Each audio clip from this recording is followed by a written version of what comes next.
دیشب یا نمیدونم شاید هم دمدمای صبح داشتم عجیب ترین خواب زندگیمو میدیدم. ببینید من دانشجوی تئاترم، بعد میخوام که تو کافتون یه کار باحال انجام بدم. کجا بریم بهتر از اینجا؟ چه میدونم، هر جهنم دره که آدمو به خاطر فیلمسازی نندازن توی زندان.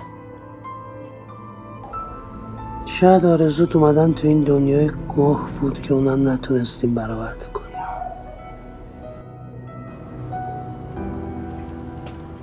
بس دیگه آقا، پاشو شناختیش؟ بله پدرم.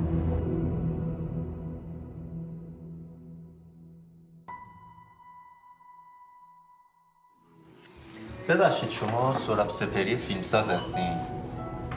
فیلمساز سابق، فعلا که فقط کافه چیه. سهراب جان، تو الان زیر حکمی، اونجا هم تحت نظر خودت میدونی. یه کار نکن اوضاع بدتر بشه. در صورت همکاری شما شاید ما بتونیم اجرای حکمتون رو یه ذره به تعویق بندازیم. واقعا همکاری بالاتر از این که کار اصلیمو گذاشتم کنار شدم یه قهوه چی سر یه بزنیم. مش اطلاعات قلابی و فیک بهشون میدی، وقت میخوری واسه خودت.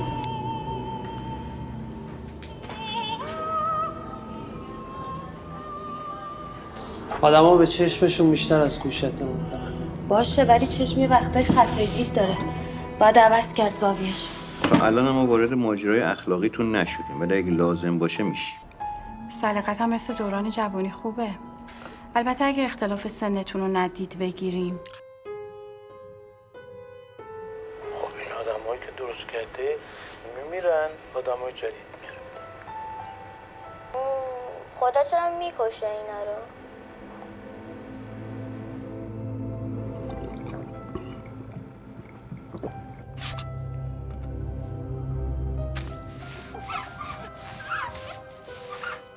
منو فقط واسه این میخواستی که از دست ماهگل خلاص شی دیگه. منم نقشمو که خیلی خوب بازی کردم، مثلا عالی. شرط نگو لطفا.